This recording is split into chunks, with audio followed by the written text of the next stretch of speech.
That is what is typically missing within an origination team structure. Everybody has ideas, okay? We can all come up with ideas, but your ideas are only as good as your execution. And we took inventory off the shelf to spend time thinking, and we don't execute, and all that's wasted time. Writing down ideas on how he's going to improve maybe the business or the experience for his number one customer, which is the real estate agent. How do I make our service to the real estate agent better? No one actually goes and executes the idea. Yep. It's just a floating thing, right? So that's where we talk about taking air to tangible. How do we make this idea? Matt wants to know before he leaves the room, Double G, is this thing gonna happen? Matt Weaver, the #1 mortgage originator in the United States for most loans closed in 2023 and #1 in the state of Florida from 2020 to present, has spent over 27 years mastering the purchase market, earning more than 16 #1 titles across his career. Max Fisch, 2024's #1 originator in the United States under 30 and #2 in the state of Florida, achieved those titles within just 5 years of entering the mortgage industry, compressing decades of growth into a few extraordinary years. Collectively, they've helped more than 40,000 families purchase their first home. Now partners and looking to improve the industry on a national scale, Matt and Max share their winning formula, team structure and systems with originators who want to scale from elite to extraordinary levels.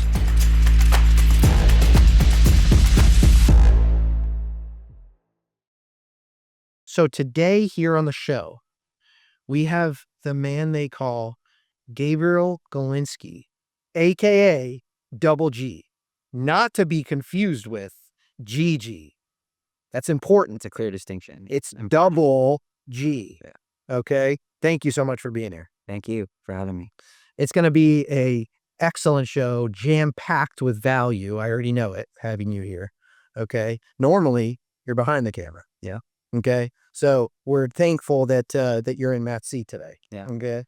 So, Double G. Okay.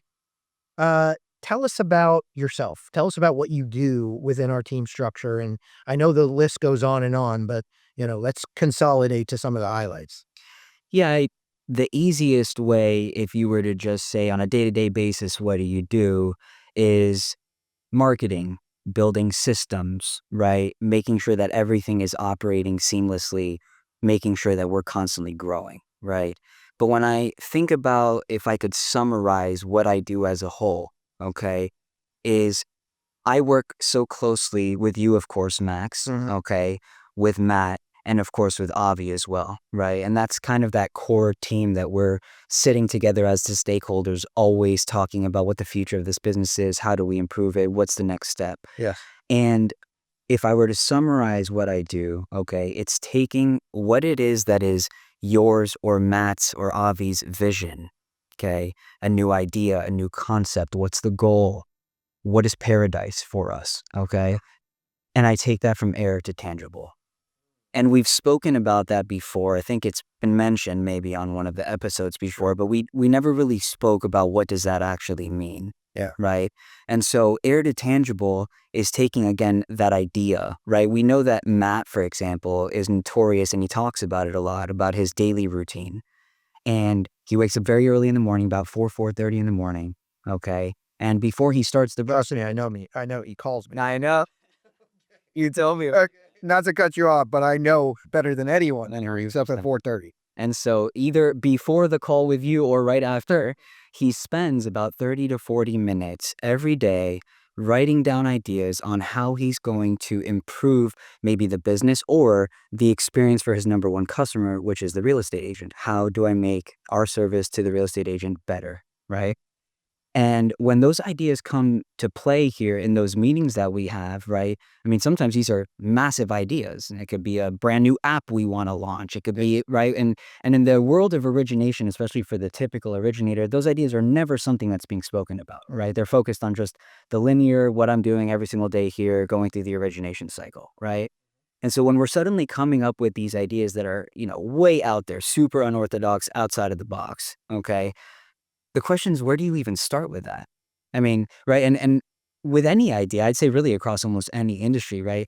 We talk about ideas all the time. People, geez, could you imagine something like this and this? How epic would that be? Oh, that'd be epic. and then nothing happens, right? Sure. No one actually goes and executes the idea. Yep. It's just a floating thing, right? So that's where we talk about taking air to tangible. How do we make this idea? Matt wants to know before he leaves the room, Double G, is this thing going to happen? Sure. And if it is, how's it going to happen? Yep. When is it going to happen? And so these are, and we'll dive deeper into what those things are, but essentially that's how I would summarize it, is I help take things from air to tangible. Well, what's interesting about that is I feel as if that is what is typically missing within an origination team structure. Everybody has ideas, okay? We can all come up with ideas, but your ideas are only as good as your execution. 100%. And so turning things, as you mentioned, from air to tangible is so very important, okay, for not only the making the best use of our time, and Matt has said this very often, that he spends intentional time thinking, and that has been his competitive advantage in the marketplace for 2 decades, okay? And if we spent time and we took inventory off the shelf, okay, of our calendars, and we took inventory off the shelf to spend time thinking, and we don't execute, then all that's wasted time. It's all wasted time. So that's incredibly important. Now, before we get any further, so this is your main function within our team, but how did we get here? Okay, how did Gabriel Galinsky turn into Double G? Yeah. Okay, Yeah. what's your background?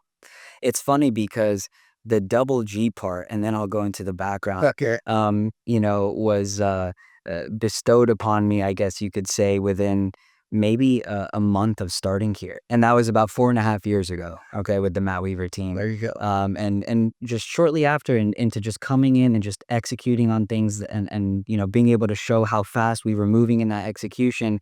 One day they just, I guess in a congratulatory way, said, you're no longer Gabriel, you're Double G. It's a big deal. Yeah. So that's what happened, and it permeated throughout the team, and our team grew from, I think at the time when I first joined, we were maybe 35 or so, and now we're, I don't know, I think we're creeping up on 90 team members, something to that effect. And it's permeated to the point where most people just call me Double G. That I'm not even sure they don't even know my first name, right? Yeah, so maybe in my email signatures. So, Yeah.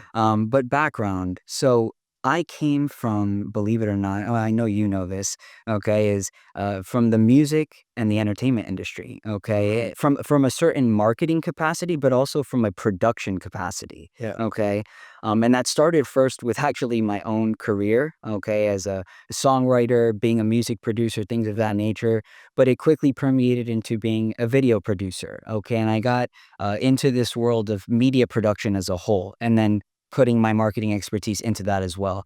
And I had my own agency. So when I joined the Matt Weaver team, I was actually recruited, okay, by a corporate recruiter. I was recruited to join the Matt Weaver team, which at the time I was told was, one of the best in this industry. And the mortgage industry was virtually entirely new to me. I'd worked with real estate agents, but the mortgage industry was entirely new. So you could imagine from that creative world I was in, it was just such a completely different flip, right? But I kept being told by the recruiter, I think what you're going to find really interesting is this guy is like, she said it herself, she's like, he's kind of like the Michael Jordan of this industry. He's very much on the come up right now. He's probably top 100 in the country. This guy has been #1 at cross country mortgage. And I think you'd have a lot of fun working with him with the skill sets that you have. That was really intriguing to me, okay? Because coming from that creative industry, right, music, entertainment, one of the things I did was, manage artists, things like that as well. And so when I looked at that, I looked at it like this is an opportunity to take someone who's a big player in his industry and almost look at it like that's going to be like my artist that I'm going to take to absolute superstardom. Right? Or that's Like when you did with Miley Cyrus. or he didn't work. They might look that up now. So, or again, thinking about it in that respect, helping Michael Jordan go from the early start of his career to where he was later, kind of thing, as his agent. And so it made it really fun for me in that sense. Okay. And I kind of looked at it as like a new challenge.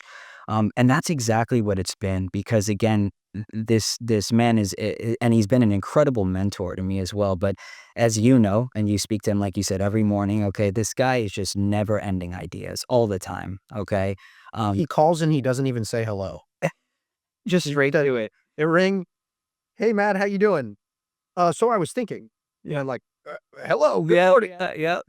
100%. We can all relate to that, right? Oh yeah. And so can you imagine a world, Max, where if we didn't have, and I'm not taking all the credit for this, we have an incredible team wrapped around this that I also get to delegate to, et cetera. But can you imagine with the amount of ideas that man has, and not to mention you've only expanded that realm of ideas on a daily basis, right? How would we possibly execute that if we didn't understand how to take things from air to tangible? Yeah. Right. And so that's been the main thing, is coming over, understanding my job, okay, is to look at exactly what it is that you're communicating to me. What is it that you want to achieve? What is it? And we call it here paradise. What is your paradise, whether it's with this specific idea or product launch or whatever, or the business as a whole, or a new system you want to implement, or a recruiting strategy, or whatever it is, okay? And how do I make that reality for you? Because if I don't put this together, and there's layers to that, it's just not going to happen. Sure. And then you'll be asking me 6 months later, where are we at with that? Yep. So, you know what's so interesting about everything that you're mentioning? So in typical companies, and in typical, not even in the mortgage industry, but when typically we talk about a role as you're describing, people would describe that as marketing. Right. And what's so interesting to me is that I think it's a little disingenuous. And the reason for that is because marketing, a lot of people view marketing, and a lot of originators view marketing in their brand, okay, as how many eyes can see my name Right. or my picture, so on and so forth. And Matt has been, which I've adopted this mentality as well. He's been so intentional about saying that a brand comes from winning. Right. It comes from what you do on the court. It doesn't come from how many posts you're making Exactly. or how many school banners you have. And so what I find so interesting about your function and your role within our team structure is that you're constantly using the word executor, because it's so much more than just what's a flyer that I can make or a graphic design. It's really figuring out how to help somebody win and perform at an extraordinary level on the court. Okay, as you mentioned, a songwriter or a star that you would work with, a singer or an artist or somebody along those lines, helping them, okay, perform better. That secondarily helps their brand. So it's A, B, C, but a lot of people go from A to C. Yep.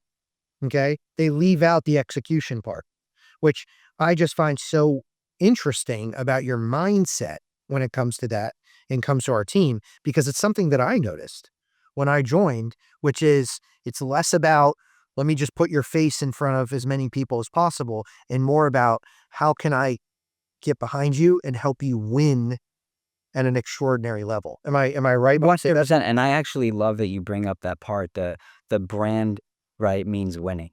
If you think about something like Nike, for example, right? You could try to think about everything that Nike's done to become Nike, but you only think about one thing. They're just winning at the highest level, which is why people want to wear Nike, right? It's just that simple. But if you actually track back, why are they winning? It all comes down to execution. It comes down to every super creative and impactful campaign they've ever thought about, whether a commercial, online, a in-person event, whatever it was that they created, the athletes they got wearing their stuff, what it took in the background to get that athlete to wear their stuff. It was just pure execution, right? Yeah. There's that great movie on it. I forget at the moment what that movie's called, but it's I think with Matt Damon, and it's about Michael Jordan and them getting him to actually collaborate on the Nike, right? Yeah, isn't it Air Jordan? Is it Air Jordan? I think It's something. anyways, and it's great. But again, it just comes down to execution. You see how he was up against Adidas and all these other brands that at the time were so much bigger than Nike. Yeah. But the level of execution and how they orchestrated the approach to Michael Jordan, the conversations, what they had to do, and showing him we are going to execute no matter what. And then they did, Yep. right? So execution comes back to that. So let's talk right through that. Let's talk about what it takes to get to air to tangible, what's that process for us like, right? Sure. So what I'd say the first thing is identifying what Paradise is, right? What is the big thing we're trying to launch and why? And what is that going to do for us? It's going to achieve X, Y, Z. Okay, we want to get there. Well, now we have to reverse engineer that.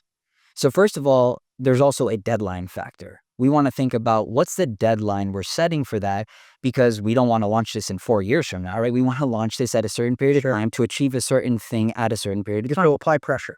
100%. Yeah. This is where we apply pressure, Yeah. right? Now that we know the deadline, we have a tighter window to execute, which means we have to not only map out what that execution is going to look like, so we reverse engineer it, but we now have to figure out who's our A team, okay?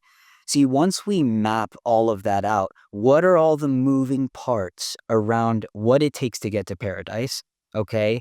And we can't put the cart before the horse, so we got to think about the bigger thing, breaking down into smaller things, okay?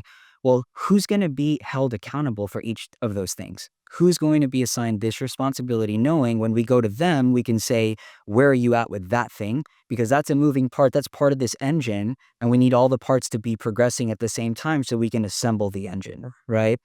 And so, I mean, I've had an incredible pleasure to be able to work with so many talented people. And I think a lot of that comes down to also how Matt and yourself and Avi really understand how to pick the right players, right? When we're building we talk about our championship team. Yeah. And so, but that also comes a lot from the background that I have, right? And having my own agency, marketing and production agency, I had to build up a big roster, right? Of web designers and, media production and film production people and music producers and all these different people that would work on, let's say, a large commercial that might require 30 people involved, It right? takes a lot to work with Justin. 100%. That's a joke too. That I wish. No, Miley Cyrus, you Incredible. That'd be incredible. So when we think about it that way, okay, that roster that I had built up, that's part of my network that I can tap back into.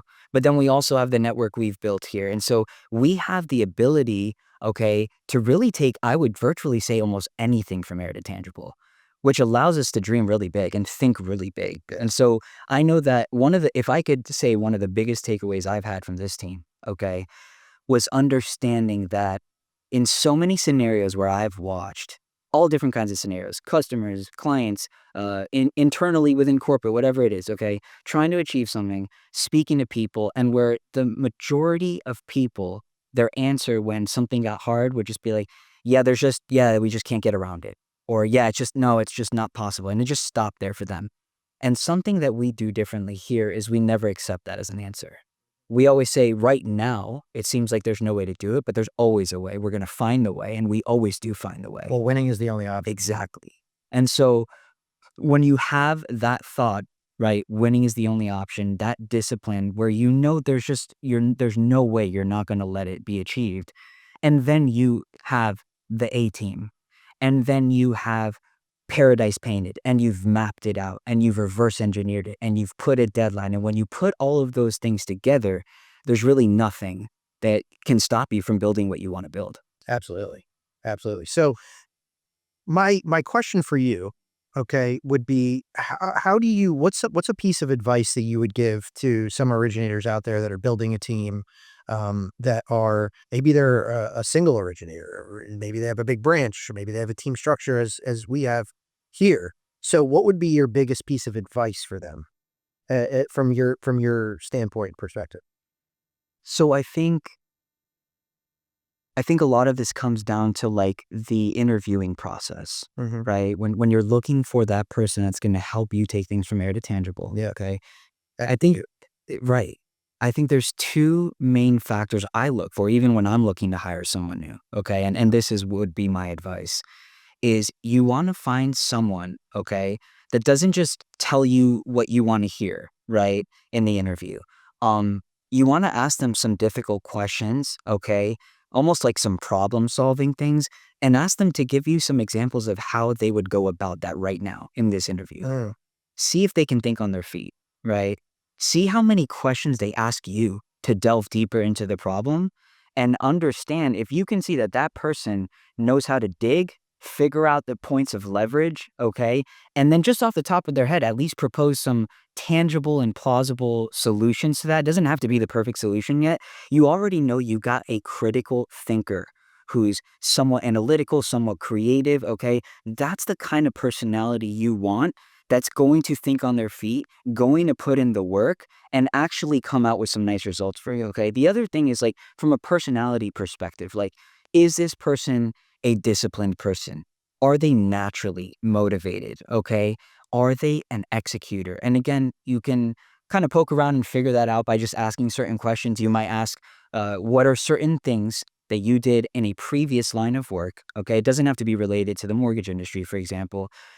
Give me a scenario where something happened like that, where you just rolled your sleeves up, okay, made something happen, and what were the results of those actions?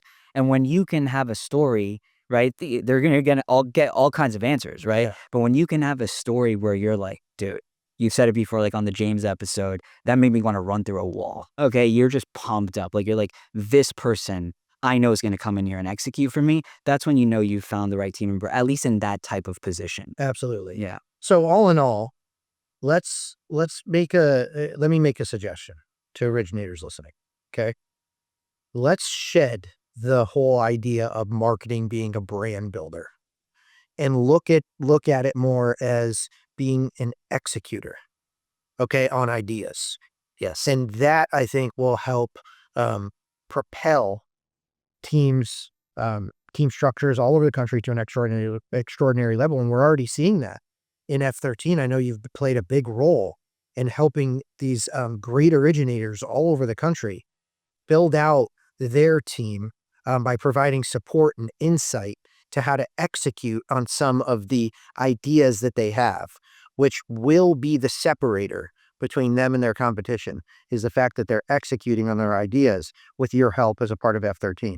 So thank you so much for all you do. Okay. It's great to work with you day in and day out. Please continue to help us. Okay. And for everybody listening, if they didn't get anything else, find yourself somebody with the same two initials. Okay. Okay. Thank you so much for being here. It's been a Thank you, pleasure. Max. It was a pleasure.